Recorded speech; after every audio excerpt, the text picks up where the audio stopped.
이제 하나님의 말씀 증거하겠습니다. 오늘 우리에게 주신 하나님의 말씀은 요한일서 3장 11절에서 24절까지 보겠습니다. 이 계시의 말씀 읽을 때 다 한 목소리로 합독하겠습니다. 시작. 우리는 서로 사랑할지니 이는 너희가 처음부터 들은 소식이라. 가인같이 하지 말라. 그는 악한 자에게 속하여 그 아우를 죽였으니 어떤 이유로 죽였느냐.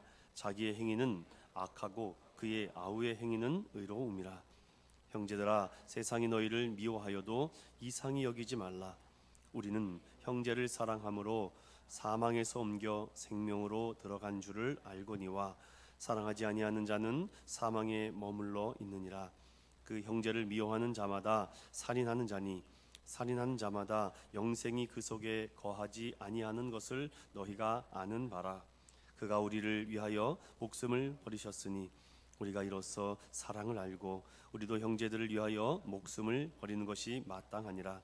누가 이 세상에 재물을 가지고 형제의 궁핍함을 보고도 도와줄 마음을 닫으면 하나님의 사랑이 어찌 그 속에 거하겠느냐. 자녀들아, 우리가 말과 혀로만 사랑하지 말고 행함과 진실함으로 하자. 이로써 우리가 진리에 속한 줄을 알고 또 우리 마음을 주 앞에서 굳세게 하리니 이는 우리 마음이 혹 우리를 책망할 일이 있어도 하나님은 우리 마음보다 크시고 모든 것을 아시기 때문이라. 사랑하는 자들아, 만일 우리 마음이 우리를 책망할 것이 없으면 하나님 앞에서 담대함을 얻고 무엇이든지 구하는 말을 그에게서 받나니 이는 우리가 그의 계명을 지키고 그 앞에서 기뻐하시는 것을 행함이라. 그의 계명은 이것이니 곧 그 아들 예수 그리스도의 이름을 믿고 그가 우리에게 주신 계명대로 서로 사랑할 것이니라. 그의 계명을 지키는 자는 주 안에 거하고 주는 그의 안에 거하시나니 우리에게 주신 성령으로 말미암아 그가 우리 안에 거하시는 줄을 우리가 아느니라.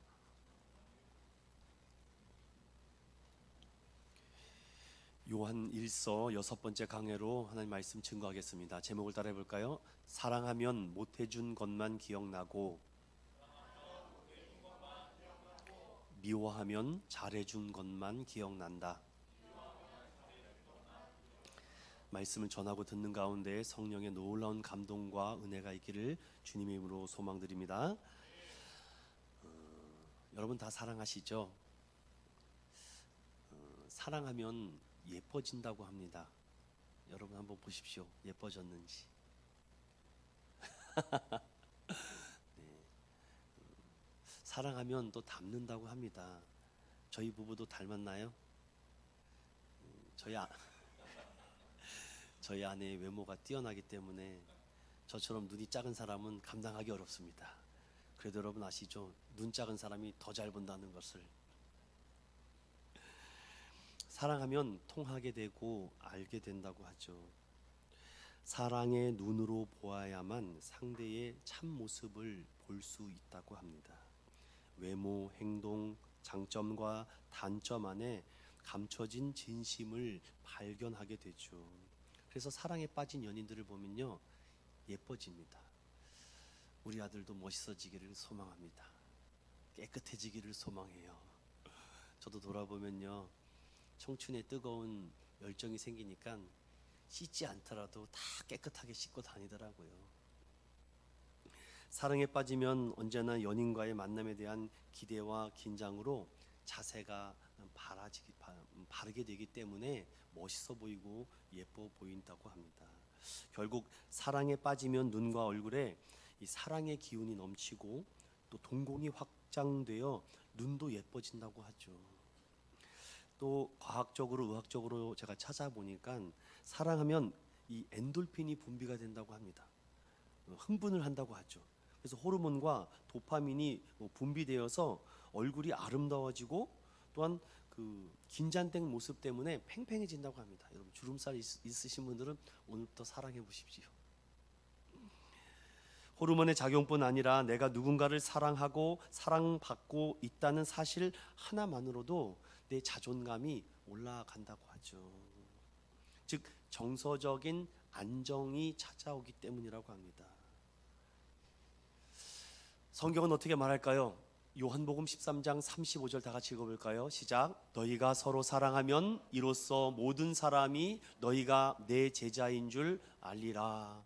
사랑하면요, 모든 사람이 너희가 내 제자인 것을 티가 팍팍 난다고 합니다. 요한복음 14장 23절도 읽어볼까요? 시작.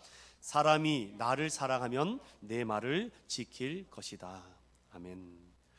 참 사람이 사랑하기도, 사랑만 해도 이 정도로 사람이 바뀐다고 하는데, 우리가 전능자 창조주 하나님을 사랑한다면 이것보다 더 큰 능력들이 나타나지 않겠습니까? 하나님의 모든 사역도 사랑으로 시작하셨고 지금도 사랑으로 일하신다라고 말씀합니다. 많은 구절 속에 하나님의 사랑과 은혜로 일하는 구절이 어디에 있을까라고 해서 한 구절을 찾아봤는데요. 시편 145편 17절에서 20절 말씀을 함께 읽어보겠습니다. 시작. 여호와께서 그 모든 행위에 의로우시면 그 모든 일에 은혜로우시도다.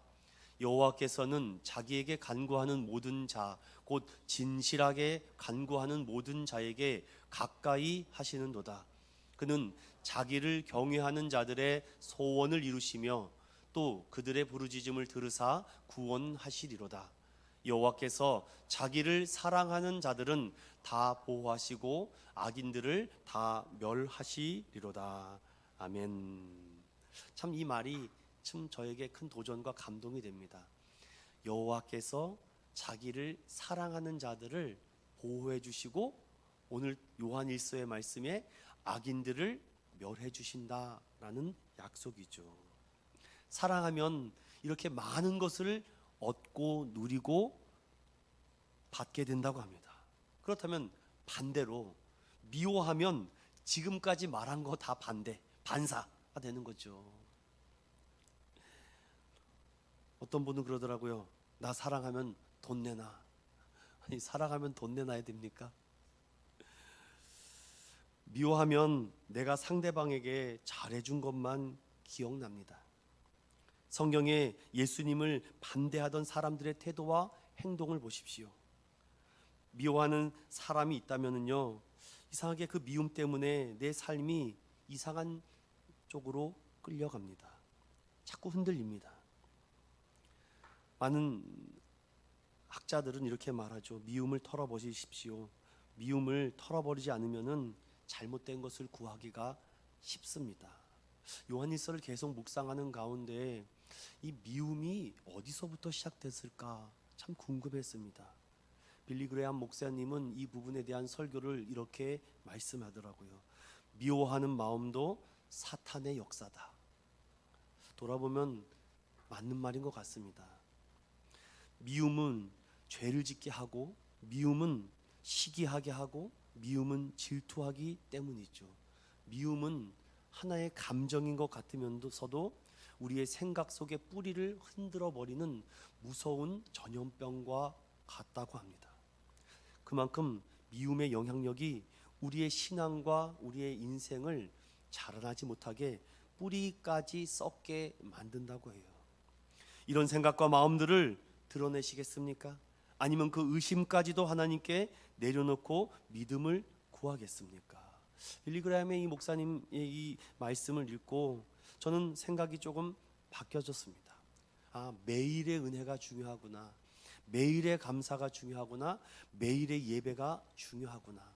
한 번 예배 정말 의리빛가하게 잘 드렸다고, 어디 훌륭한 집회, 훌륭한 강사한테 가서 멋지게 정말 화려하게 예배 잘 드렸다고 그것이 우리를 도와주는 것이 아니라, 잠시의 영양분은 줄 수 있지 못하지만 끊임없이 하나님을 가까이 가게 하는 것은 아니다라는 말씀의 은혜가 됐습니다. 여러분, 이미 시들어진 꽃에 물을 주는 사람은 없습니다. 왜냐? 꽃이 시들었다는 것은 뿌리가 상했거나 뿌리가 죽었기 때문이죠. 세상 사람들은 이미 시들어버린 인생을 보면 폐기처분합니다. 쓰레기 같은 인생이기에 너는 사용 가능하지 못하다. 정말 무섭습니다. 사랑한다라고 하면서도 그들의 말 속에는 미움의 가시가 있기 때문이죠. 그런데 성경을 읽고 하나님의 말씀을 들은 사람들은 그 복음은 이미 시들어버리고 죽어버린 인생의 생명의 물을 준다라고 말합니다. 주님께서 살리고자 하신다면 죽었던 것도 없던 것도 살아나기 때문이죠. 이런 기쁨의 소식을 들었다면 가만히 있을 수 있는 사람은 없을 것입니다. 누군가 사랑해 본 사람이라면 참 공감이 되죠. 사랑하면요, 이상하게 못해준 것만 계속 기억납니다. 참 이 말이 제 한 주간 제 마음을 자꾸 흔들었습니다. 나는 사랑하고 있을까? 미워하고 있을까? 그럼 기준을 보면은 못해준 것이 자꾸 기억이 나면은 사랑하고 있구나. 그런데 내가 잘해준 것만 기억하면 내 마음에 혹 미움의 감정이 남아 있구나. 설 명절을 보내면서 참 미안함과 죄송함이 밀려왔습니다. 지금까지 수없이 받은 사랑의 시간들이 돌아보니 참 빠르고 금방 흘러간 것 같습니다. 많은 사람들은 이 명절을 맞이해서 정말 부모님에게 좋은 선물도 드리고 용돈도 팍팍 드리고 선물도 드리고 필요한 것도 드리고 선물하는데 나는 무엇일까? 회사 생활을 할 때는 참 그러고 싶었습니다. 명절을 맞이하면 우리 부모님께 두둑한 용돈 드려야지. 선물도 드리고 옷도 해드리고 싶다. 그런 마음이 들었는데 목회자가 되니까 못하겠습니다. 하지를 못하겠어요. 교회를 위해서 더 마음을 두다 보니까 부모님을 위해서 더 뭔가를 해야 되는데 못하는 것이 더 많은 것 같아요. 좋은 것도 드리고 싶고 좋은 것도 선물해 주고 싶고 더 드리고 싶은데 왜 잘 안 될까? 나이가 먹으면 더 잘할 거라고 생각이 들었는데 나이가 먹으니까 더 못합니다. 그렇다면 반대로 내가 잘해준 것은 무엇일까? 잘해준 것이 기억이 안 나요. 나이가 벌써 50이 다 되어가려고 하는 이 나이대에 잘해준 것이 기억이 안 납니다. 그렇다고 못해준 것은 또 무엇일까? 어느 날 기도를 하는데 주님께서 저에게 이런 감동을 주셨습니다. 그 생각까지 내려놓아라. 그래야지 목회가 풀릴 것이다. 그런 감정까지 내려놓지 않으면 목회가 안 될 것이다. 참 어려웠습니다. 그럼에도 이런 부모와 자녀 간의 사랑도 느껴보지도 못하고 가슴앓이만 하는 부모님이나 혹은 자녀들이 주변에 더 많기 때문이죠. 그래도 나는 고맙다, 감사하다라고 말할 수 있는 부모님이 아직 생존해 있다는 것이 참 은혜구나, 참 고맙고 은혜구나 라는 생각이 들었습니다. 부모나 자녀의 관계는 진정 사랑하지 않는다면 할 수 있는 것보다 하지 못할 일들이 많이 있다는 것을 돌아보게 되죠. 혹자들은 이렇게 말할 수도 있습니다. 목사님, 언제까지 나만 참아야 합니까? 왜 나만 견뎌야 합니까? 사랑하지 못하는데 어찌 그와 함께 여행을 가고 밥도 먹고 선물을 주고 받을 수 있습니까? 수없이 사랑하라고 교회에서 목사님 말씀하지만 잘 되지가 않습니다. 특별히 요한일서 말씀을 묵상할 때마다 너무 마음이 어렵습니다.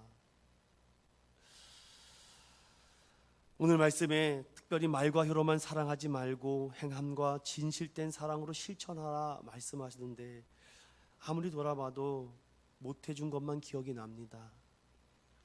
내 마음속에 그래도 내가 더 잘해주지 않았을까? 하나님, 제가 이렇게 살아갑니다. 하나님, 이런 모습도 사랑해 주실 수 있나요? 나 같은 자도? 이 무거운 마음을 가지고 오늘 설교하는 저는 그럼에도 하나님께서 이 본문 말씀을 통해서 주고자 하는 은혜가 있지 않을까? 사랑하는 믿음의 성도 여러분, 요한일서를 통해서 여러분이 잃어버렸던 사랑이 회복되기를 간절히 소망드립니다. 어저께 설날인데 세배 다 하셨죠, 여러분들? 세뱃돈 많이 받으셨나요? 정민이는 셀 수가 없다고 하더라고요. 부러웠습니다. 저도 가족들이 모여서 어저께 세배를 드리니 참 저희들이 다 모이면 19명입니다. 이렇게 세배도 하고 조카들 이제 보니까 참 그 찬양이 계속 귀에서 맴돌아와요. 고마워라 임마누엘 복되고, 다 이 찬양 아시죠? 하루하루. 그래서 이제 제가 부모님 앞에 세배를 할 차례가, 우리가 순서가 다 있습니다. 순서가 다 있어서 세배를 하는데, 세배를 제가 딱 했는데 아무 생각 없이 세배를 했는데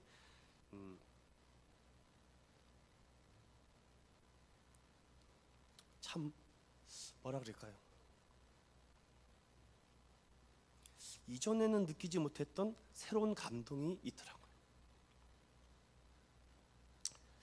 세배를 하는데 저희 아버지가 목회 잘해, 목회 잘해.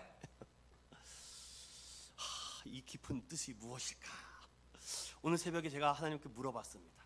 하나님, 저희 아버지가 저에게 목회 잘해라고 새해 덕담을 주셨는데 이게 무슨 의미입니까? 하나님 알려주세요. 저 오늘 이거 해결하지 못하면 설교 못합니다. 제가 또 이렇게 좀 주니까 딜을 많이 합니다. 목회 잘해. 그런데 기도 말미에 저에게 큰 감동을 일으켜 줍니다. 목회 잘해라는 그 의미가 무엇일까? 그런 은혜로 다가왔어요. 걱정하지 마라, 내가 뒤에서 받쳐주고 있다. 염려하지 마라, 내가 뒤에서 든든히 버텨주겠다. 이건 것 같아요. 제 착각인지 모르겠지만 그거 같아요. 염려하지 마. 사랑 아닐까요?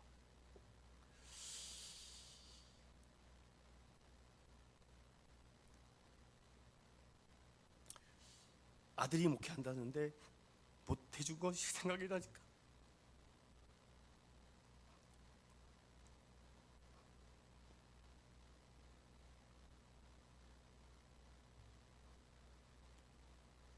주님, 이것까지 내려놓겠습니다.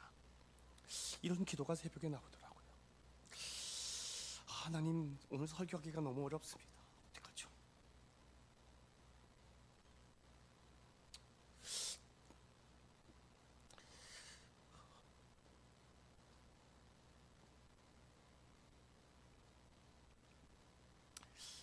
잘하고 싶은데 어떻게 잘해야 될지 모르겠습니다.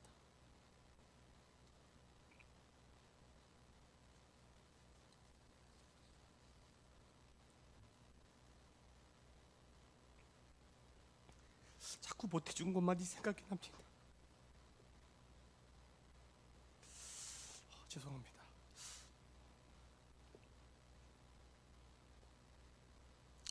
이런 모습도 사랑해 주시는 부모님의 사랑을 보고 하나님의 사랑이 절실하게 깨달아집니다. 성도들을 보면 정말 귀하고 그 값진 시간을 하나님을 위해서 쓰고자 하는 그 귀한 마음들, 하나님 아시죠? 저들이 왜 저렇게 살아갈까요? 자신의 삶을 누리기도 바빠 죽겠고, 자신을 위해서, 자신의 가정을 위해서 돈을 쓰기도 바빠 죽겠는데 그 시간 쪼개서 주님을 위해서 헌신하고 수고하는 사랑하는 저 성도들 왜 저렇게 할까요? 하나님의 사랑 아닐까요? 이런 모습까지도 끝까지 사랑해 주시는 하나님이 있었기 때문에 오늘도 매일의 은혜를 구해봅니다. 매일의 진리를 붙잡고 기도합니다. 하나님 도와주세요. 지금으로 만족하지 않고 이 모든 것까지도 내려놓고 하나님의 사랑과 은혜를 구합니다. 저는 오늘 이 말씀을 통해서 여러분들에게 어떤 것을 말씀을 드리면 좋을까라고 고민을 참 많이 했습니다. 그런데 자꾸 제 마음이 힘들게 하는 것은 못해준 것만이 기억납니다. 성도들에게 더 좋은 것, 더 따뜻하게, 더 사랑의 말로, 더 긍휼의 마음과 위로의 말로 설교를 해야 되는데 자꾸 못해준 것만 기억납니다.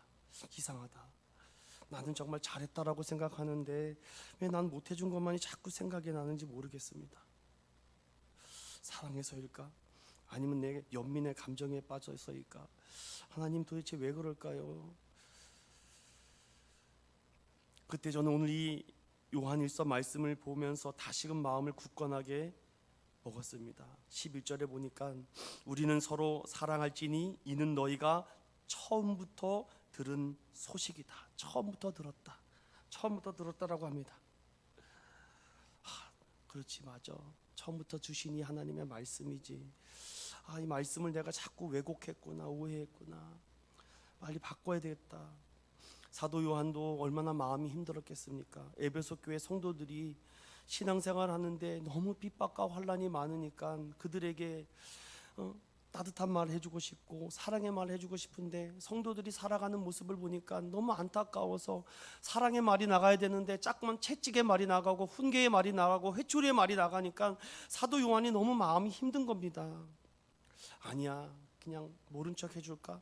아니야, 저렇게 살면은 안 돼. 저렇게 하면 안 돼. 저렇게 은밀하게 죄를 짓고 부정한 일을 하고 있는데 저 악마의 속삭임에 빠져 살고 있는 저들에게 모른 척하는 것은 목회자의 양심이 아니야. 이건 책임 회피하는 거야. 직무유기야 라고 말하며 오늘 사도 요한이 이 요한일서를 기록하면서 그 마음의 감정이 어땠을까라는 것을 오늘 이 말씀 속에 깊이 제가 한번 담아봤습니다.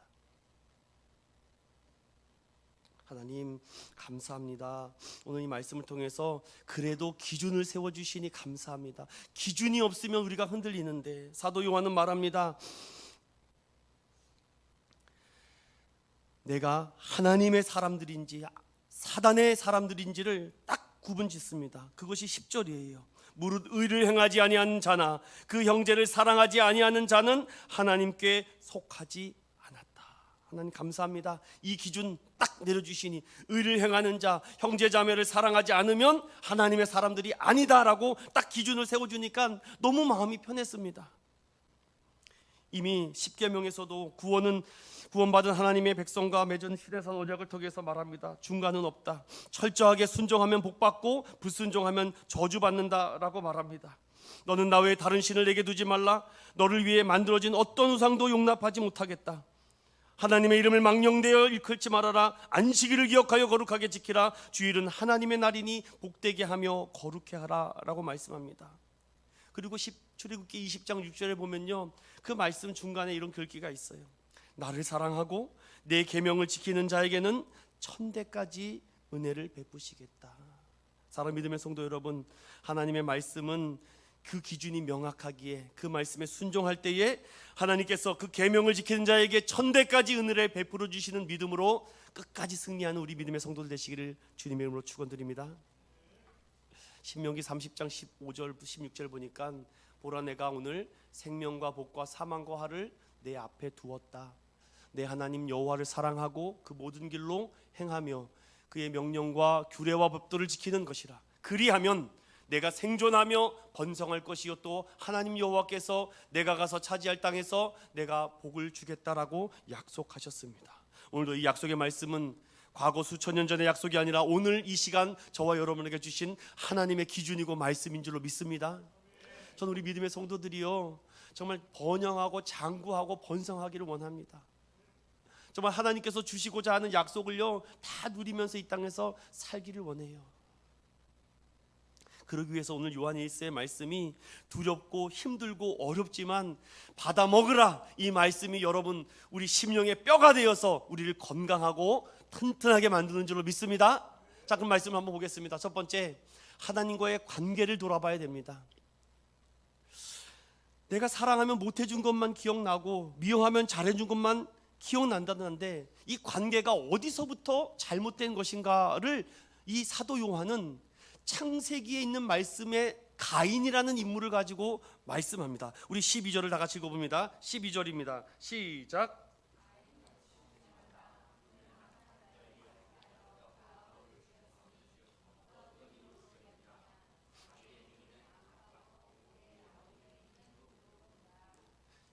여러분 너무나도 잘 아는 말씀 제가 아주 심플하게 다시 설명해 드릴게요. 성경에 요한은 그 말씀을 끄집어내면서 이렇게 말합니다. 자기의 행위는 악하기 때문에 그가 미워했기 때문에 동생 아벨을 죽인 것이다. 자기의 행위는 악하고 그의 아우의 행위는 의로웠다. 아까 기준을 말씀드렸잖아요. 하나님의 사람들과 사탄의 사람들은 첫 번째 의롭냐 의롭지 않느냐. 형제 자매를 사랑하느냐 사랑하지 않느냐, 은밀한 죄를 가지고 하나님께 나와 용서를 구하냐 구하지 않느냐, 이 딱 기준을 가지고 있다 말씀을 드렸습니다. 그래서 가인을 가지고 이렇게 말합니다. 가인은 아우를 죽였다. 왜? 미워했기 때문에. 그런데 사람이 사람을 미워하니까 최초의 생명을 빼앗는 살인자가 된 것입니다. 그런데 여러분, 엄밀히 따져서 깊이 들어가면 가인이 아벨을 죽였지만 결과적으로는 왜 아벨을 죽였느냐? 똑같이 소산에 가지고 하나님께 제물을 드려 예배를 드리는데 가인의 제물은 하나님께서 받지 않고 연기가 틀어집니다. 그런데 아벨은요, 하나님께 응답되는 연기로 받는 거죠. 그러니까 가인이 예배 받으시는 하나님을 봐야 되는데 사람이 보입니다. 사람이 보이니까 비교가 돼요. 차별대우 받는 것 같습니다. 분노가 일어나죠. 미움이 생깁니다. 결국은 하나님과의 관계가 문제가 생긴 것을 모르고 아벨 저놈만 죽이면 되고 저놈 때문에 내 인생이 꼬였다라고 말합니다.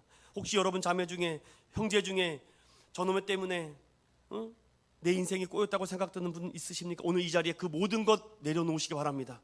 하나님과의 관계가 먼저 회복이 돼야 되는데 하나님과의 관계가 틀어졌는지도 모르고 무너져 있는지도 모르고 사람 때문에 그렇다? 그렇지 않습니다. 형제자매를 사랑하는 것도 하나님의 전적인 관계를 회복하면서부터 시작되는 줄로 믿습니다. 내 안에 가인이 있다는 것을 잊지 마십시오. 내가 아벨이라고 생각하지 마세요. 나는 항상 가인이구나. 이 관계의 순서를 바꿔버리면 안 돼요. 사람에게 사랑을 물론 필요합니다. 그런데 관계가 먼저 하나님과의 관계를 봐야 돼요. 내가 하나님과의 관계가 삐뚤어지지 않았는지, 틀어지진 않았는지, 뭔가 어긋나진 않았는지. 하나님과의 관계가 삐걱삐걱대고선 사람과만 관계가 어떻게든지 풀어보려고 해보십시오. 안 됩니다, 여러분. 이게 되면요, 저도 그렇게 말씀을 드리고 싶은데 안 돼요. 내 안에 가인이 살아 꿈틀거리고 있습니다. 가인은 하나님과의 예배자의 관계가 더 중요함을 몰랐던 것입니다. 그러니까 주일날, 이 거룩한 주일, 이 하루만이라도 하나님을 위해서 기억하여서 거룩하게 지키라고 말씀하신 것도 오늘날 많은 사람들이 너무나도 가볍게 생각하고 있지 않습니까? 가인은 정반대의 길을 걸어갑니다. 아벨이 미워지니 하나님도 미워집니다. 그리고 하나님은 가인에게 묻습니다. 가인아, 내 아우가 어디 있느냐? 그때 정신을 차렸어야죠. 사랑하는 집사님, 어디에 계십니까? 하나님의 관계를 먼저 회복하십시오. 예배를 회복하시고 새벽을 깨우시고 기도의 자리, 말씀의 자리로 돌아오십시오. 설교는 이런 겁니다. 그냥 하나님이 우리를 통해서 원하시는 기쁨은 이것입니다 라고 하는데 결국은 돈 때문에, 사람 때문에, 자녀 때문에, 여러분 그 시간과 마음이 어디에 가 있습니까? 하나님과의 관계를 회복해야 된다니까요. 가인은 말합니다. 내가 알지 못합니다. 내가 아우를 보살피는 자입니까? 왜 나에게 이렇습니까? 하나님의 눈을 속이지 못함에도 영적인 교만함이 들어가면 안 들려요. 꼭 어렵고 힘든 문제가 찾아와야지 목사님, 그때 목사님이 하신 말씀이 맞았는데요. 사도 요한은 가인을 통해 악한 자, 마귀의 자녀들의 진면목을 보여줍니다. 즉 사랑보단 미움과 폭력이다라고 말하죠. 로마서 8장 6절에서부터 8절까지 함께 읽어볼까요? 시작. 육신의 생각은 사망이요 영의 생각은 생명과 평안이니라. 육신의 생각은 하나님과 원수가 되나니 이는 하나님의 법에 굴복하지 아니할 뿐 아니라 할 수도 없음이라. 육신에 속한 자들은 하나님을 기쁘시게 할 수 없느니라. 아멘. 요한은 가인의 이런 행동은 동생의 행위가 자기보다 의로웠기 때문이라고 말씀합니다. 여러분, 예수 이름 붙들고 경건하게 살아갈 때마다 핍박당하신 분들 걱정하지 마세요. 여러분의 욕먹는 것이 아니라 예수님이 대신 욕 받고 있다고 말합니다. 가인과 같은 존재가 얼마나 우리 주변에 많은지 모릅니다. 여러분, 왜 우리에게 가인을 말씀합니까? 앞으로도 이런 일들을 예상하시고 미리 경고하시고 낙심하지 말고 깨어 있으라 라고 말합니다. 미움을 가지고 사는 사람들은요, 결국 그들이 선택한 대로 떨어지게 돼 있습니다. 하나님의 자녀들에겐 복음 안에서 함께 예배하며 서로 사랑하며 기뻐하며 기도하며 감사하며 손 잡아주시기 바랍니다. 옆에 가까이 계신 분 있으면 손 한번 좀 잡아주세요. 수종냉증 있는 분만 빼놓고 손을 이렇게 잡아주세요. 이렇게 꼭 한번 잡아주세요. 그리고 이렇게 얘기하세요. 가인되지 맙시다. 또 누가 그래? 송가인이어라. 이렇게 하지 마세요, 여러분. 가인되지 맙시다. 두 번째로 행함과 진실함으로 사랑하라라고 말합니다. 마가복음 10장 45절에 주님은 제자들에게 이렇게 말합니다. 함께 읽어볼까요? 인자가 온 것은 섬김을 받으려 함이 아니라 도리어 섬기려 하고 자기 목숨을 많은 사람의 대속물로 주려 함이라. 아멘. 믿으십니까, 여러분? 주님이 행함과 진실함으로 보여주셨습니다. 그럼 이 요한 일서를 기록했던 이 AD 60에서 70년 넘어 90년 사이에는 도미티안 황제와 네로 황제의 엄청난 핍박이 많았습니다. 그러니 고발, 뭐라 그럴까요? 등등등 엄청나게 많았습니다. 네로 황제가 공포를 내립니다. 예수 믿는 사람 있으면은 즉각 신고하십시오. 그러니 여러분 생각해 보세요. 내 옆에 있는 사람이 교회 다닌 사람이에요. 그럼 여러분 신고할 겁니까? 여러분 신고하면요 어떻게 되는지 아세요? 둘 다 죽는 겁니다. 아십니까? 그들의 함정에 빠져서 노란하지 마세요. 신고하면 포상금 받는다고요? 세상에 공짜 절대로 없습니다. 포상금 받은 만큼 또 재촉할 겁니다. 또 신고하라고, 또 신고하라고. 서서히 영혼이 메말라 갈 것입니다. 당시 1세기에는 주변에 수많은 믿음의 사람들이 있었습니다. 그런데 신고하라고 했는데 신고를 안 해요. 말과 혀로만 사랑하지 않고 행함과 진실함으로 지켜주는 거예요.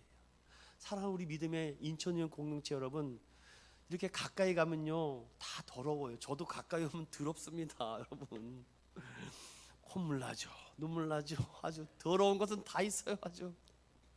그런데 살아가면요 그게 예뻐 보이지 않습니까? 요즘 애견을 사랑하는 반려견 사람들이 많아서 이전에는 그런 모습 못 보였는데 요즘은 지나가면 이렇게 사랑하는 반려견이 지나가다가 큰일을 보면은요 와, 참 자기 자식과 같이 갑자기 주머니에서 비닐을 딱 꺼내들면 비닐 장갑을 탁 끼더라고요. 그러면 야 그거를 그 더러운 것을 비닐 장갑 하나 한 겹의 사이에 탁 잡아가지고서는 탁 넣더라고요. 제발 사람의 큰 것이다 좀 해보세요. 그렇게 좀 대단하십니다, 여러분. 사랑하니까 하는 거예요, 여러분들. 안 더럽습니까? 전 더러워서 못 하겠더라고요. 예전에는 어떻게 되냐면 흙을 잔뜩 퍼가지고 거다가 위에다 붓고선 비빕니다. 이렇게 비빈 다음에 이렇게 퍼서 하죠. 당시 예수님의 사랑을 맛본 자, 경험한 사람은요 말과 혀로만 사랑할 수 없어요. 집사님 제가 지켜드릴게요. 권사님 제가 지켜드릴게요. 제가 못 봤습니다. 제가 안 봤어요. 이렇게 신뢰가 가고 믿어져야죠. 어머니 제가 지켜드릴게요. 아들아 내가 지켜주겠다. 그 안에 가인이 있으면은요 계속 고발할 텐데 다 사랑하는 마음으로 있으니까 자기 목숨을 많은 사람의 대속물로 줬던 예수의 사랑을 받은 사람은요 두려워하지 않습니다. 우리 18절 다시 한번 다 같이 읽어볼까요? 16절, 17절, 18절 이걸 한마디로 제가 정리한 겁니다. 시작. 그가 우리를 위하여 목숨을 버리셨으니 우리가 이로써 사랑을 알고 우리도 형제들을 위하여 목숨을 버리는 것이 마땅하니라. 누가 이 세상의 재물을 가지고 형제의 궁핍함을 보고도 도와줄 마음을 닫으면 하나님의 사랑이 어찌 그 속에 거하겠느냐. 자녀들아 우리가 말과 혀로만 사랑하지 말고 행함과 진실함으로 하자. 아멘. 지금도 우리 대한민국엔 이런 그리스도인이 많습니다. 우리 성도 여러분 어느 교회가 힘들다고 하는데 어느 선교지에 수해가 났다는데 우리 교인들이 마게도니아 성도들과 같이 십시일반 모아서 도와줘야 되지 않겠습니까? 성경에는요 이 구제하는 것을 하나님이 기뻐하신다고 했습니다. 예수 이름으로 우리 한번 구제합시다. 그러면요 성도들이 막 그냥 힘을 모읍니다. 저는 진짜 힘은 교회의 진짜 힘은 그때 나타난다고 봐요. 며칠 전에 우리 교회가 후원했던 교회에 동생 목사님이 연락이 왔어요. 형님 감사합니다.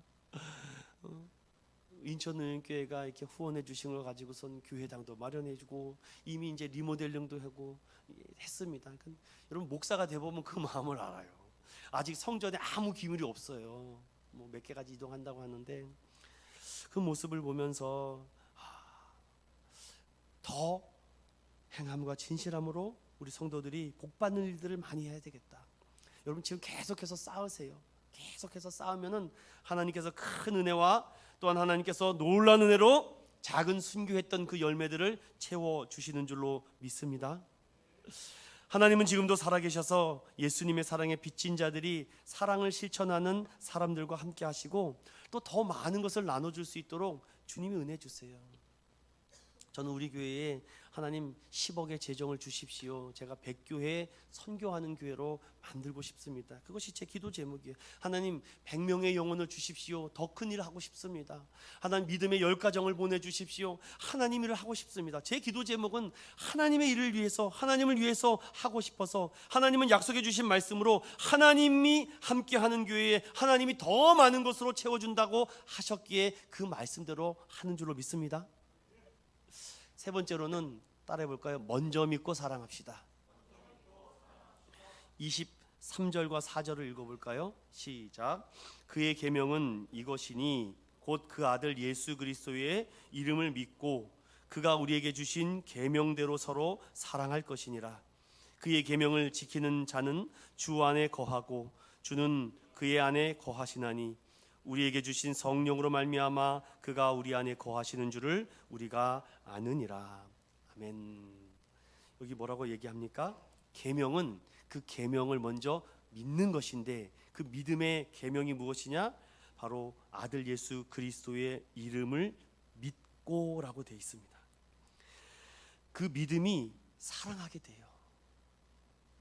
하나님을 믿음으로 사랑의 행함도 가능하게 된다는 것이죠. 하나님을 믿지 않는 자들은 세상의 방식으로 사랑하기에 가인처럼 사랑합니다. 그러나 하나님의 사랑을 맛본 사람은요 가인처럼 사랑하지 않아요. 계속 이런 마음이 듭니다. 못해준 것만 기억나요. 부모님에게 못해준 것만 기억나고 자녀들에게 못해준 것만 기억나고. 여러분 돌아보십시오. 내가 가인처럼 사랑하고 있는가? 그렇지 않은가? 데살로니가 교회 성도들을 소개해드리고 싶습니다. 데살로니가 전서 1장을 잠깐 열어볼까요? 데살로니가 교회 성도들을 통해서 우리에게 주고자 하는 그 진실함이 우리 안에 깊이 묻어나는 말씀이 데살로니가 전서 1장 2절부터 5절까지 5절 앞부분까지 읽어보겠습니다. 시작. 우리가 너희 모두를 말미암아 항상 하나님께 감사하며 기도할 때에 너희를 기억함은 너희의 믿음의 역사와 사랑의 수고와 우리 주 예수 그리스도에 대한 소망의 인내를 우리 하나님 아버지 앞에서 끊임없이 기억함이니 하나님의 사랑하심을 받은 형제들아 너희를 택하심을 아노라. 이는 우리 복음이 너희에게 말로만 이른 것이 아니라 또한 능력과 성령과 큰 확신으로 된 것임이라. 아멘. 여기까지. 사랑하는 믿음의 성도 여러분, 우리가 먼저 예수 그리스도의 십자가 사랑을 믿고 그 믿음이 사랑을 일으켜서 자꾸 못해준 것만 생각, 내가 교회에도 못한 것만 생각나고 목사님에게 더 많은 사랑을 자꾸 이렇게 생각나면요 이제 내가 하나님의 은혜와 축복을 받을 때라고 생각해 보십시오. 내가 이 교회에 얼마나 많은 것을 했는데 내가 한 것만 보이십니까? 아니면 못해준 것이 보이십니까? 오늘 제가 계속 반복드리는 말씀입니다. 그래서 십자가의 사랑으로 거듭남의 중생함의 체험을 잊고 그 믿음으로 일을 해야지. 오늘 데살로니가 교회 성도들은 뭐랍니까? 그 믿음으로 일하니까 역사가 나타난대요. 그 믿음으로 일을 하니까 사람이 안 보이고 하나님만 보여요. 오늘 하나님 예배 받으셨을까? 하나님 내 기도를 받으셨을까? 하나님 오늘 어떻게 할까? 막 이렇게 막 부풀어 있죠. 그리고 이 믿음이 일어나니까 사랑하게 돼요. 손도 잡아주고 도와도 주고 좀 어려고 불편하신 분들 있으면 옆에서 좀 거들어주고 먼저 가서 일해주고 탁탁. 사랑으로는요 수고하게 됩니다. 사랑이 있으면 자꾸 꾸준히 일을 마다하지 않고 하려고 해요. 저는 우리 교회 성도들 보면요 정말 칭찬해주고 싶은 게 한두 가지가 아닙니다. 정말 믿음의 역사로 일어나고 사랑의 수고가 그것만입니까? 우리 주 예수 그리스도에 대한 소망의 인내로 말씀을 이렇게 잘 듣는 성도들이 없어요. 아마 타교회 목사님들이 많이 방문하진 않지만 앞으로 우리가 뭐 부흥회도 하고 사경회도 하고 집회도 할 때 우리 외부 강사들이 올 때 우리 성도들이 말씀 듣는 태도와 훈련을 보고 아마 깜짝 놀랄 거예요. 그리고 뭐라 합니까? 5절에 우리 복음이 너희에게 말로만 한 것이 아니라 능력과 성령과 큰 확신으로 일어난다고 하죠. 사람이 사람을 사랑해도 능력이 나타나는데 인간이 하나님을 사랑하니까 능력과 성령과 큰 확신으로 일어나니 수많은 믿음의 제자들이 나가서 교회를 세우고 학교를 세우고 병원을 세우고 영혼을 살리고 사람을 살리는 일들을 2000년 동안 한 것 아니겠습니까? 우리에게도 사랑이 필요해요. 돌아보면은 부모님이 목회하실 때 아들로서 큰 힘과 도움이 되고 싶었는데 이제는 목회자가 되었다고 아무것도 오히려 못 도움을 주는 것 같아요. 이런 생각도 주님께 내려놔야 되는데 주님이 다 하시는 일을 내가 어찌 할 수 있겠습니까? 오늘 주보에 안면을 혹시 보신 분들 있으십니까? 저는 이 말이 굉장히 좋습니다. 하나님, 우리는 움직이는 교회입니다. 여러분이 오늘 하나님의 말씀을 듣고 불덩어리가 되고 뜨거운 가슴을 가지고 교회가 되어서 나가는 겁니다. 그럼 여러분 움직이는 우리 교회가 되죠. 그럴 때마다 잊지 마십시오. 성공이 아니라 섬김이라고, 석세스가 아니라 서비스라고. 이 말을 잊어버리자면 여러분 사랑하고 있어요. 오늘 여러분 이 시간 예배를 드리러 왔다는 것은 영혼의 사인을 받았기 때문입니다. 주님께 가까이 더 나가고 하나님과의 관계가 먼저 회복돼야지 사람과의 관계가 회복된다라는 분명한 우선순위가 내 안에 질서로 자리 잡혀 있기 때문이죠. 진정한 예배와 인생의 목적을 되찾게 해줍니다. 바로 주님의 사랑인 영원히 불변한 헤세드, 은혜를 부어달라는 기도가 나오죠. 그래서 복음이 인생을 새롭게 합니다. 저는 우리 믿음의 성도들이요 참 이럴 때 감동됩니다. 목사님, 제가 더 하지 못해서 더 해야 되는데. 그러면요, 됐다, 그래, 어디를 가도 정말 귀한 하나님의 일꾼이구나. 제가 더 못해서 그렇습니다. 더 해야 되는데요, 더 부족합니다. 목마름에서 갈급함에서 주님의 사랑으로 채워지면요, 이거 세상이 감당 못합니다. 여러분, 언제 원수마귀 손에 놀아날 시간이 어디 있습니까? 사탄 마귀의 소리에 숨지기고 있을 시간이 어디에 있습니까? 주님의 강력한 오른손이 나를 붙들어 주시고 원수에게 베풀어 주신 은혜의 언약을 붙잡는 우리 믿음의 성도들 되시기를 간절히 소망합니다. 이제 결론으로요, 여러분 한번 이사야 55장 말씀을 잠깐 열어볼까요? 이사야 55장 말씀입니다. 이사야 55장 말씀, 구약성경 1035면에 있어요. 제가 못 하시는 분들 위해서 이렇게 또 찾아놨습니다. 한번 천천히 여러분 한번 읽어볼까요? 1절부터 3절입니다. 시작.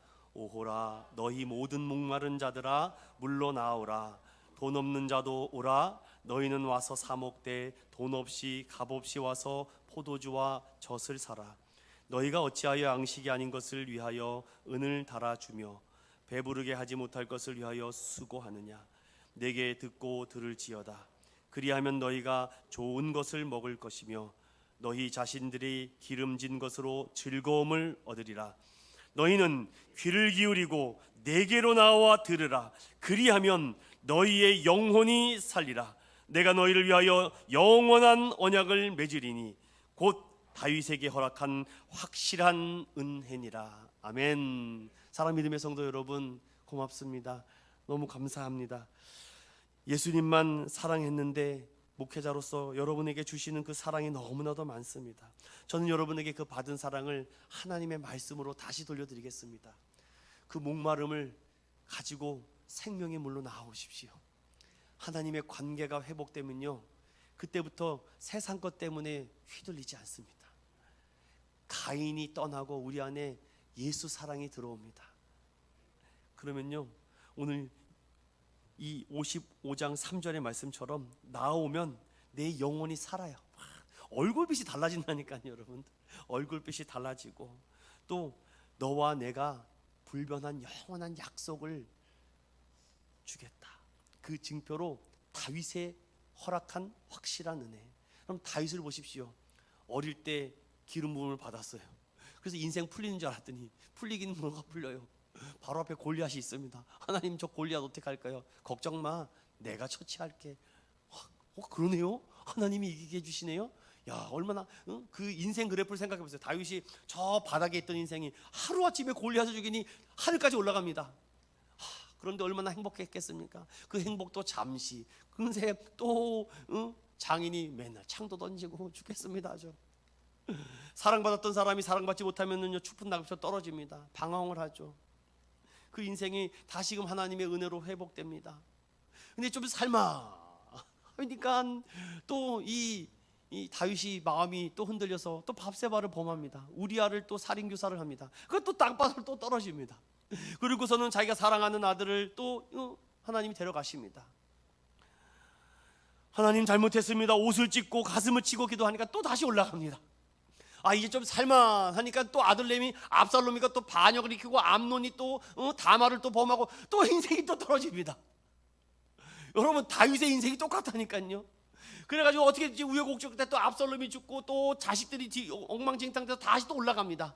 이제 좀 살만하니까 다윗이 또 하나님이 시키지 않은 인구조사 해가지고 또 땅바닥으로 떨어집니다. 그러다 천국 간 게 다윗이에요. 그런데 오늘 성경 뭐라 그럽니까? 다윗에게 허락한 확실한 은혜다. 이게 저가 여러분에게 주는 마지막 메시지예요.